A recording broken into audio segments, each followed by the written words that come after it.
large. I mean, I really love that thought.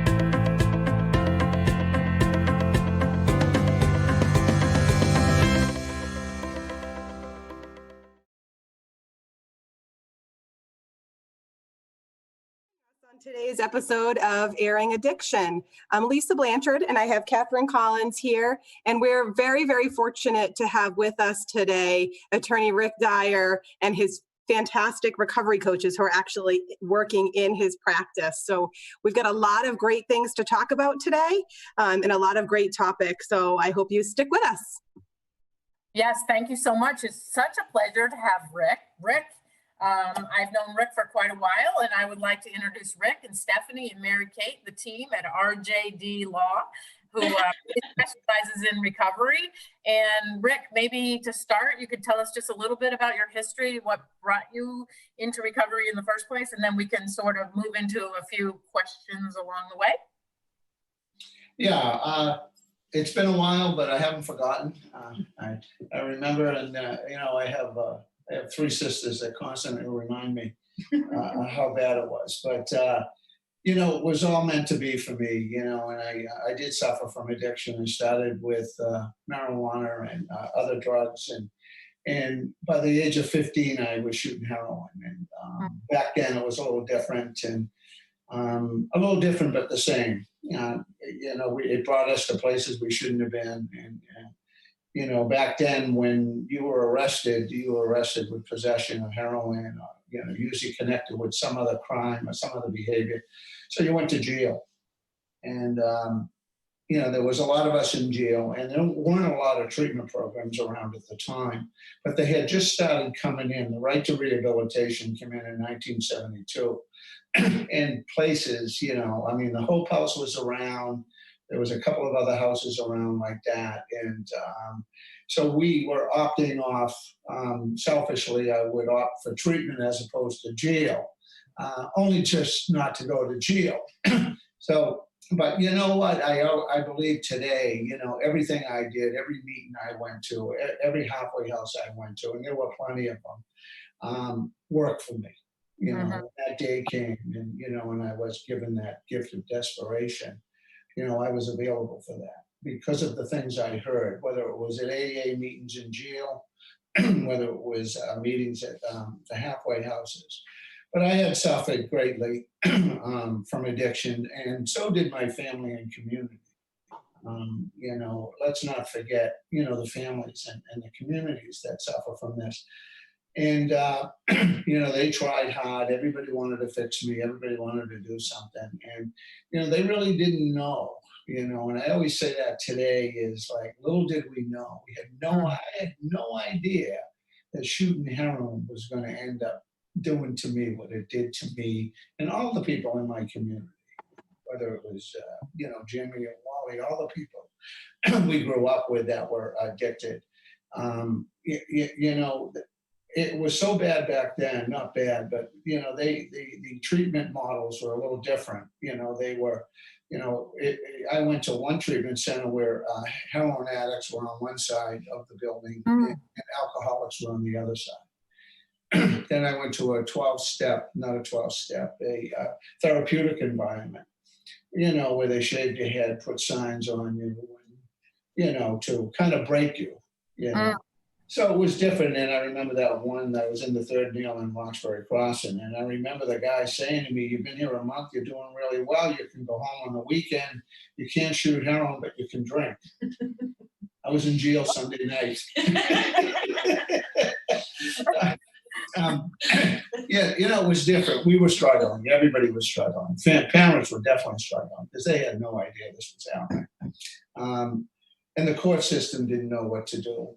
And so, I found my way, relapse after relapse, I don't ever really actually remember being clean and sober.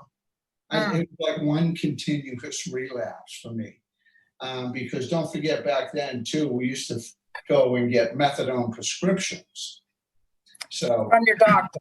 Yeah, from a doctor. And so we were able to, substitute. But my issues were, I went right to the drugstores at night when they were closed and helped myself. So, there was a lot of trouble for me. And But, I kept going to meetings. I kept going. I kept showing up. Didn't want to be there, but I did constantly show up and made myself available. I met some awesome people, and I had some real epiphanies and real turnaround stuff. I think the biggest thing that happened to me was in my last halfway house. I was on the flats of Charles Street Jail, and I didn't want to get clean and sober anymore. If I had the courage to kill myself, I would have. I just didn't even have that anymore. It had been so bad for me, and I was kicking a 47-day a heroin habit, and 47 bags a day heroin habit. And it was on the flats, and they didn't give you anything back then. So, I was sick. And so what happened was this guy came down who I kind of knew from Care About Now. His name was Richie Bean. He's no longer with us. He was a real powerful example for recovery for me. And he really came down, and I trusted him. He was a recovered addict, and when he was talking to me, I listened to him, So what happened was he said, "You got to do it one more time. You can do this, please." And I ended up at Stepping Stone in Fall River. And so there I was down there, not really thinking anything was going to change because I hadn't changed yet. But I was in the right house for me at the time because my desperation had really creeped up. So it was pretty obvious at this point for me. And I remember sitting there, and I was in the living room, and my mother was the greatest support system in the world for me. My poor mother, I just could not believe she would visit me no matter what jail I was in, no matter what halfway house I was in. And she'd come in with the rosary beads, and she'd come in, she didn't smoke or drink. She had to take the bus everywhere. And I remember her coming down there and with her sister. She came from a family of 15. And most of them were and ended up in the program later in life. And she came down there, and it was really an epiphany, or as I would like to think of, spiritual awakening. When she came down, and I remember sitting there, and I was really confused, another halfway house, another try, another, I had no hope, and what she said to me was, Richard, she put her hand on my leg, and she said, "Richard, I want you to do me a favor. I want you to borrow my hope until you get me along." And I did it. I don't know why. I did it. And I'd been to enough meetings where I heard what to do. I just wasn't doing it. So the next day I got on my knees and I begged for help. And all I said to God, and I didn't believe in God at the time, I just said, just maybe me. Just maybe I could do this. And that was all I wrote. That was it for me.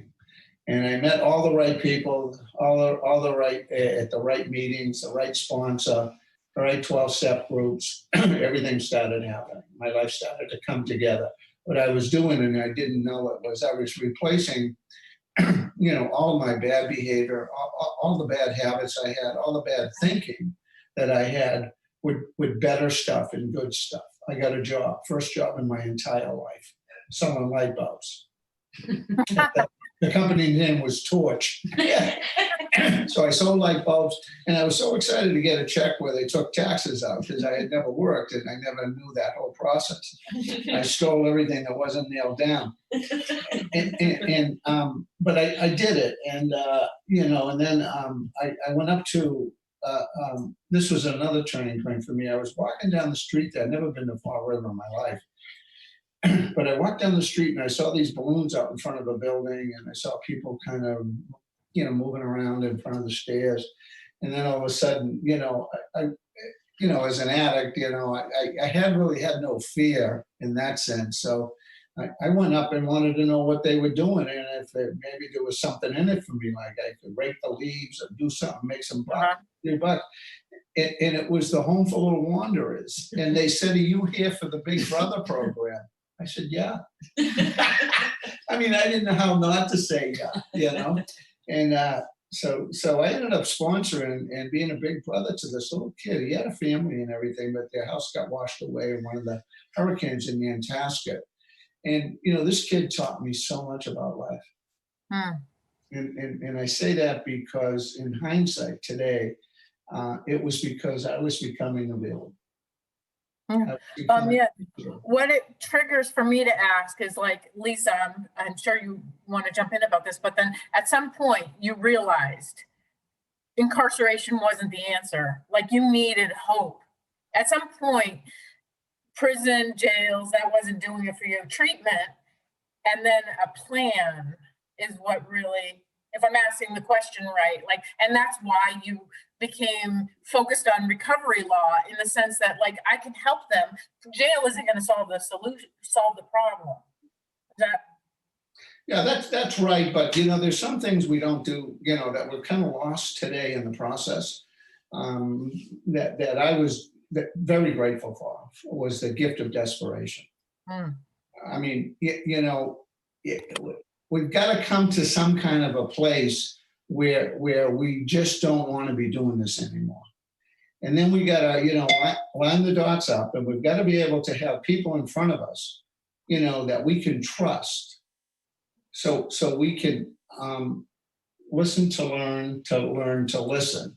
I needed to be teachable, you know. Everything was there for me, but I had to have some kind of desire. I had to have some kind of willingness to do that, and I did. And I know jail is not the answer, and I knew that later in life too as we went along. But there was I would have died. mhm, And the best example of that is the judge who had sentenced me 8 times. mhm. You know, when I went to him to be recommended, I asked him to recommend me for law school. And the first time I went to him, he said to me, "Rick, don't you think you should wait till you're off of probation?" Because I had that gift that they tell.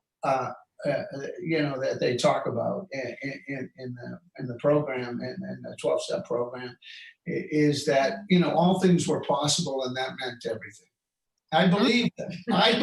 I swear to God, when they told me I could do anything I wanted, I believed them, you know. And he told me, "You were never arrested, you were rescued." Oh, that's good. Yeah, he says, you know, because I had lost my best friend, Mikey. He was shot at 17 in a drug deal. Mm. And I was in jail. And then, Otherwise, than you. yeah, and then my other friend, who's today, Jimmy, who's Mhm. out on a life sentence. Um, my sister came up and told me that Jimmy just got a life sentence. So I was next. There was no doubt about that. But the problem with addiction, it doesn't let you know that. Mm. You know, these people that are overdosing, and whether they're, you know, dying or what, are not dying, just, you know, and going back at it again. It's not something we can do. It's our brain is not wired that way. You know, addiction is about more. But Yeah.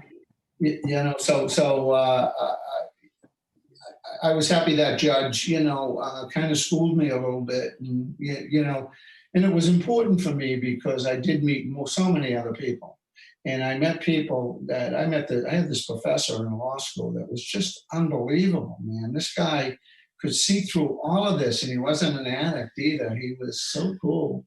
He told me that, you know, you have the greatest opportunity in a lifetime to be able to use, not feel shame, not feel guilty, stop apologizing, but use your experience in the law to help other people. And I didn't know exactly what he meant at the time, but having been a criminal and become a criminal lawyer, but and I say that in jest, but what was going on is all the people like me who were suffering from addiction that found themselves in the criminal justice system. You know, what is it that I could do? And I had that navigation power. I had that ability to be able to communicate and get people to trust and to, you know, I say, you know, when Stephanie and I were in court, you know, one of the things I say on a regular basis to people, and they know me a little bit from the jail and other people I represent. And, oh, you're the criminal that became a lawyer. This is what they say, But, I tell them, you want what we have. Yeah. Trust me, you want what we have. And they don't know what to do right away because they're in active addiction. Right. And So that's Lisa, how do you So- bottle that up clinically? Yeah. So, I mean, there's so many things in that story that kind of jump out at me. I love so much of your story. So a couple of things that you said that really just stick out for me is that, you kept showing up, right? I love that. Like, just keep showing up. And I loved the description you gave of how you started moving towards recovery, right? Of like replacing all of those bad habits with new things, right? With new, habits, new activities, that old thinking with new thinking, right? That thinking that instead of, I'm going to be like this forever, that everything's possible, right? And really, actually doing that. And but one of the biggest things that I really pull from your story is that idea of having mentors along the way, right? At all the different points in your recovery, whether that be your sponsor in a 12-step meeting, the professor you were talking about, all there's so many people that you kind of interact with on your recovery path that, are a real mentor for you. And now you're doing that for so many others, right? And you're, putting recovery coaches into your practice for really probably that exact reason, right? Exactly. And, it was my wife, Beth, and maybe she's listening now. And it was amazing for us, but there's always a story, always a connection that kind of drives us to be where we are. So I remember I was scared, literally frightened to death to go into this one courthouse where I was sentenced so many times. And I just didn't want to do it. I was practicing business law. I was like doing something I hated, And my wife was so cool. She says, you should go over there and see if you can practice and get on the public defender's list over there. And I couldn't. I was so scared. And I went over there, and, it was really unbelievable. And my probation officer, Margie Vance, was there. And she was like, oh, my God, Ricky Dyer. And she says, I've heard so many stories. It's true. You look great. And I went there, and what she did was she said, she stopped the courtroom. The judge was on the bench, and she come rushing up, and the judge was looking at her like, what's going on? And she said, Judge, can we go sidebar for 1 minute? And she says, this is the guy I've been telling you about. And he kind of scared me, or maybe I was scared. And he said to me, so what are you doing now? I said, well, I'm practicing juvenile law and I'm doing some other stuff. He says, well, this is a juvenile court. I says, oh, shit. This is all I need, right? I don't need this stuff.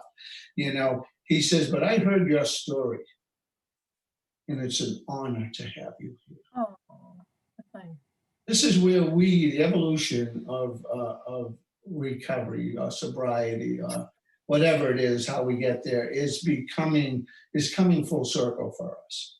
Where you have judges doing this, we have legislators doing this, and it didn't stop there, And so I was able to get connected and go there. So now I'm going there, and he was asking me all the time, how do you, what do you do with people? Like, I don't want to send this guy to jail. Can we do something? And so I said, my wife says, yeah, well, let's try to access treatment. So she went to get her certification to be a recovery coach. And so here we are in these courtrooms, and people don't know who we are. One day I think she was sitting up front, and one of the district attorneys said, you can't sit here, you're not a lawyer. It wasn't really received that well, except for the people who really wanted to access treatment. But we started pushing the narrative, and we started pushing the message that we could do that too, right from the courtroom. And there's no better place to do it from. They're in active addiction. Now the conflicts come in with, I have to tell you, I don't want anybody walking out of a courtroom that's in active addiction. I am sorry. As a defense lawyer, am I supposed to get you out? Am I supposed to say, you don't have any right to hold them, you're violating their civil liberties? Well, let me tell you something. We have a system that's pretty good. If we can't access treatment that day, I don't want anybody moving. I want to keep people right where they are so we can access treatment the next day or the next week. And that's worked out great. My wife, I remember Beth doing intakes in the cell. She'd go in the cell and the judge would allow her to go in the cell. And then it got to a point where now even Stephanie sees it, where a judge will say, can you come up here? Can you ask Stephanie? They used to do this to Beth. There's somebody here and it's not your case. And it's another lawyer's case, but the lawyer doesn't seem to know what he's doing. And we want to find treatment for this person. Yeah. And so we're available. But, what we stand for is hope and the truth. It's amazing to be part of that miracle, magic, whatever it is that's going on. And we follow up. Our big thing is follow up. I've never seen recovery coaches like these two follow up with people. Holy Toledo. I would just turn my phone off if I was any of these addicts. They don't let up on these people. I mean, these, where are you? What are you doing? Can we meet? And that's why, now we have the Terrace House because of that. We do this mentoring, this fostering program where we can hold on to people. And it's been unbelievable as a pilot program. And it's just amazing doing everything. Yeah. What I hear, I don't know, Lisa, if you heard this in the story, but the connection.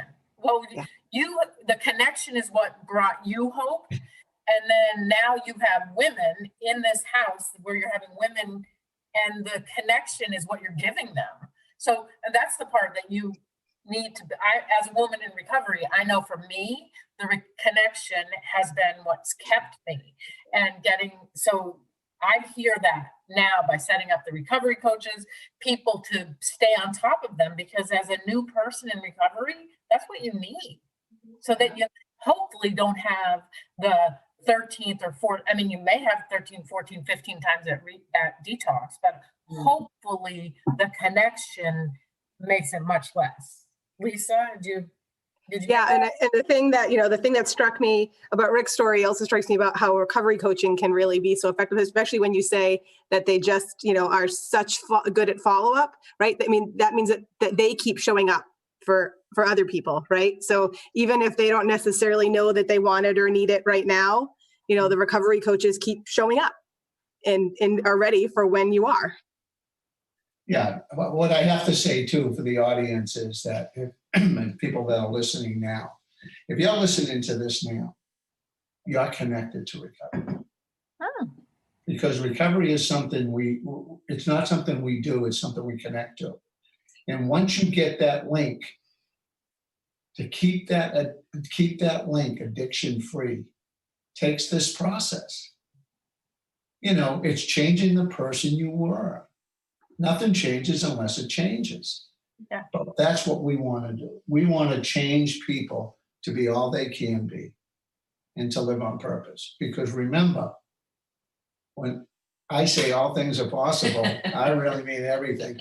I mean, I didn't tell you. I mean, how do you get to go to law school with 12 felonies and 14 misdemeanors? The question, how do you? Yeah. If it wasn't for the program, let me tell you, they really convinced me. I was told I could do anything. I really believed that. So when they said to me, I was working for prisoners, family and friends of prisoners in Dorchester. I went to Boston State College with mass rehab, little rooming house, AA. That's all I did was go to AA. And so I went there, and when I was working there, a lot of the lawyers that worked in the program represented me, and they said to me, geez, you're pretty good at this, these disciplinary hearings in prison, all this stuff. And he says, maybe you want to go to law school? I said, fine. Good by me, let's just do this, And I went, and I didn't get into a lot of law schools. It was the stigma, and we can talk about that too. The stigma was so bad that I was actually set up a number of times to just be embarrassed. I flew all the way down to Pennsylvania, the University of Pennsylvania, on an interview to get into law school. And when I got there, and it took some time to get down there, it wasn't that easy for me to get around like that. costs money and everything. And I went down there, and the dean of the law school said to me, what gives you the right for you to think you can go to law school? I'm curious. I says, you called me all the way down here to ask me that question? He says, yeah, you can't go to law school. You'd never pass the moral turpitude test. Now, remember, though, I'm in good hands. I'm in God's hands too, despite myself. And so I didn't really think of that one way or the other. I just got back and came back up here, and I kept trying and I kept trying. I remember I lived in Alston next to Harvard University. And I had stole everything that wasn't nailed down at Harvard. So my goal was to go to Harvard Law School, right? It was just an idea, right? So I got my application and I walked over, I cut through Harvard Stadium, went up to Harvard Square, went through the square, went over to the law school, and I went up to the dean's office and I said, here's my application for the law school. And, the secretary's at the front desk, just leave that here. I said, well, I probably could appreciate an interview because I have some circumstances that are pretty hard to articulate in writing. And she said, we at Harvard, we don't give interviews. I says, oh, okay. And the more I'm listening to these people, the more I'm happy I stole everything. And so the dean's door was open. It was open just a little bit. So as I'm walking by, I see him in there, with his little bow tie on and stuff. And I knock on the door. I says, hey, I'm just in the neighborhood. I just wanted to know if I could. He says, hello, Martha. Who is this? Call security. He doesn't belong in my office. And I'm thinking, geez, I didn't get into Harvard. But there was that confidence, that self-esteem that I learned how to get and didn't know I had it. House manager, a stepping stone. And this happens to a lot of us, we're sober 6 months, 8 months, and we don't think it's working. The shift fairies get us and they tell us it's not working. And I went to him, and he wasn't a therapist or anything. He was just a guy sober and house manager. And he said to me, Rick, he says, what's going on? And I told him, I says, well, I just know I'm never going to make it. I just can't do it. He says, so what are you doing now? Are you doing anything? I says, what do you mean? He says, are you working? I said, oh, yeah, I have a job. He says, what, you do anything? I says, yeah, I'm going to school. I'm taking a class at Bristol Community College. And I'm going to meetings. I got a sponsor. He says, you know what I think you might be feeling? I says, no, what is it? He says, you might be feeling self-esteem and confidence, but you wouldn't know it if you tripped on it. Because what happens to us, up at me, was that feeling different was a bad thing. I did not, when I felt different, it was flight or fight. It was not a good thing. So I never knew, and I never let anything actually transform in me like that, but for people like that. And then I thought about what I was doing. It was pretty cool. I was a big brother. I had a job. I was, staying put. I wasn't in jail. And I'm thinking, geez, maybe this is working. Maybe, that prayer that I asked when I asked for help that morning. So it all comes together. But this is why I want to, we are doing what we do, because it's that folding hands, that holding on to people that is so important, because we can't do this alone. As I say, we recover better together. Yeah. Really, it's cool. Go ahead, Lisa. So I was hoping actually you could kind of do a brief kind of walkthrough of the process. Like, how do your recovery coaches kind of connect with your cases? Like, what does that look like? Well, I'm going to tell you something that's awesome. That's so cool, is that there's no playbook. This has not been written yet. So we're so well respected, and we just feel we're so connected, to people in addiction and stuff, and in the process. But I'll let Stephanie tell you, like, when we go to court, we don't know who we're going to see. It could be a Section 35. Yeah, it could be somebody in the hallway that's not even our client. You know, I have my issues. I have some conflict with MAT and not MAT as a application, but a process and how it's being administered. But we would see people, and they'd be in tough shape. I mean, they'd really be in tough shape. But Stephanie is not shy.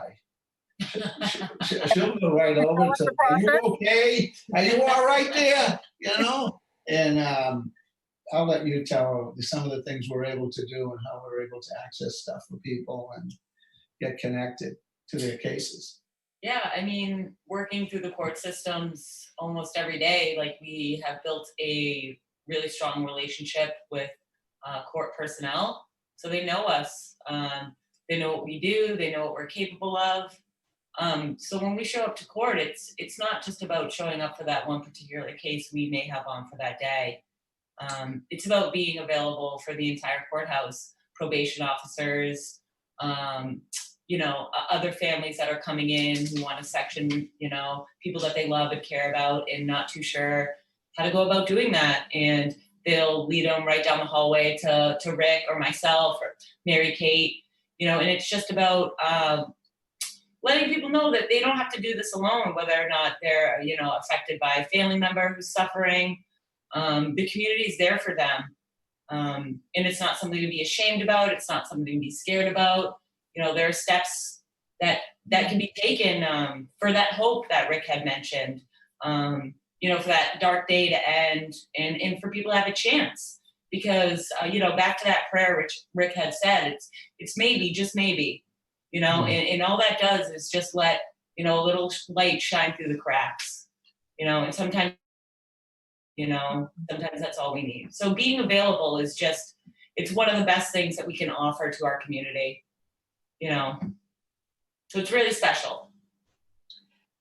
And I think especially today where today is Overdose Awareness Day, which is why I'm so grateful to have you on, on this day. And you all have spoken about that connection, that holding on to people that, even Rick, when you said that you would rather somebody connect right to treatment in that courthouse than go back out into the community because there's that risk there, keeping people connected so that they don't become that next, overdose statistic, because then, they don't get to access that recovery.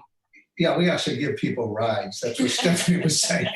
And I'm on the board of the Hope House, and so we're connected that way too. But I have to say, when I was doing this with Beth, we started this out. Nobody knew anything about this. This was like so foreign to the court system.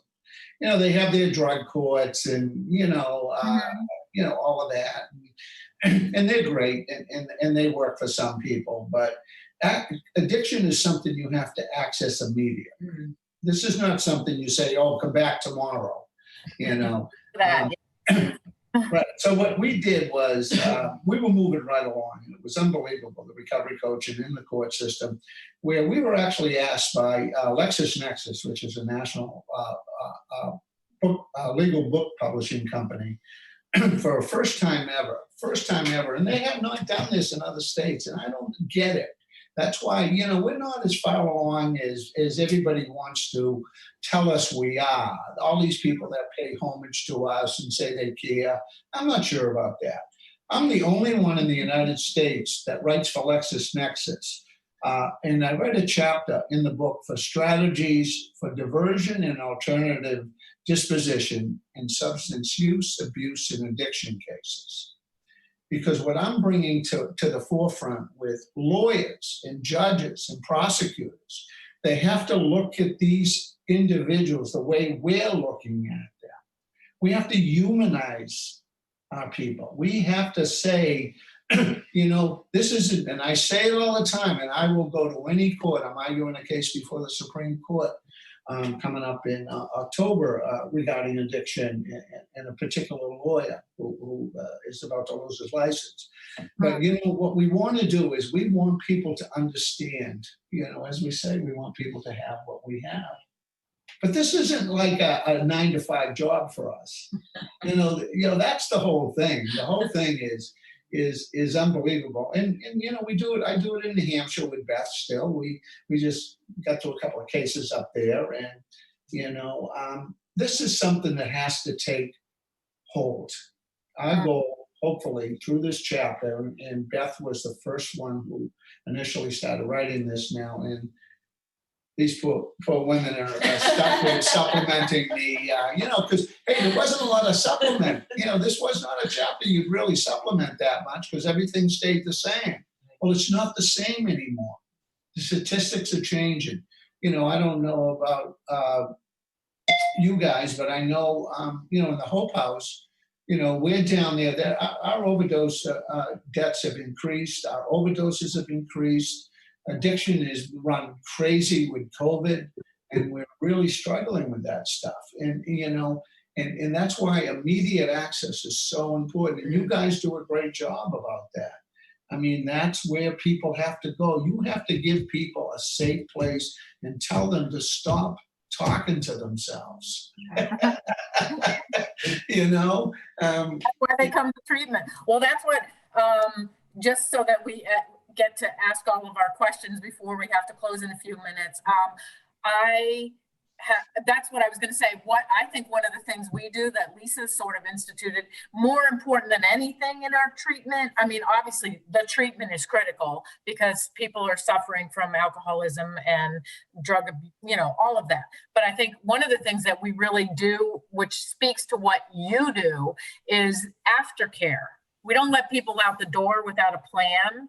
An aftercare plan. And I think that's so critical to keep the connection going, even if it's as simple as connecting them to a recovery coach, or, getting them connected to a meeting, getting them connected to anyone who is in recovery, because that's what I hear. That it's, obviously you're starting on the front line and potentially getting them right into treatment, but our philosophy is also try not to ever let anyone out the door without an aftercare plan so that they stay connected. I kind of hear that that's as critical as anything.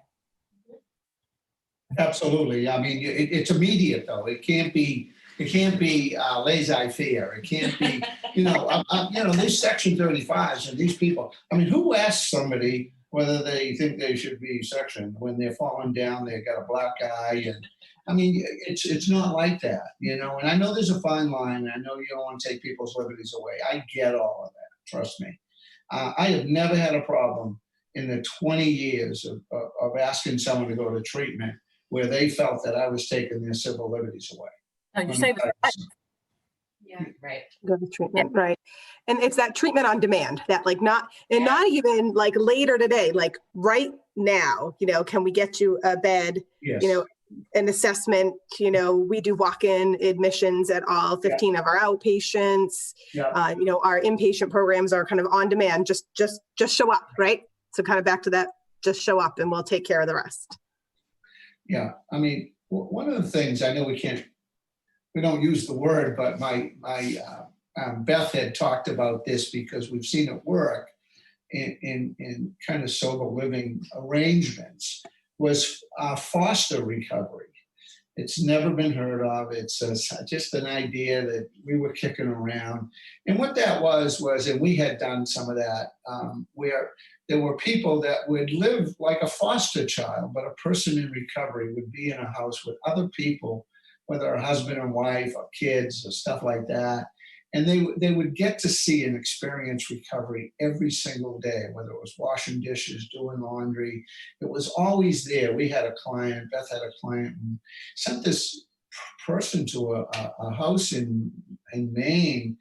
And it was a husband and wife team, a family, and they had 4 people in the house in recovery. And this woman was really pretty bad. She was really running up against the courts and everything. She got clean and sober there, got a job, and she's living up there happily, and she's sailing a boat again, and she's back doing the things she wanted to do, So I don't know what the answer is for everybody, but I do know one thing, and it's really important. You can't be left alone to think this for yourself. This is not something that is good, particularly in the first, in new recovery, new sobriety. People have to be connected and they have to stay connected because it tells us when they're not. When people stay, one thing I say is, when people avoid me, I know they're using.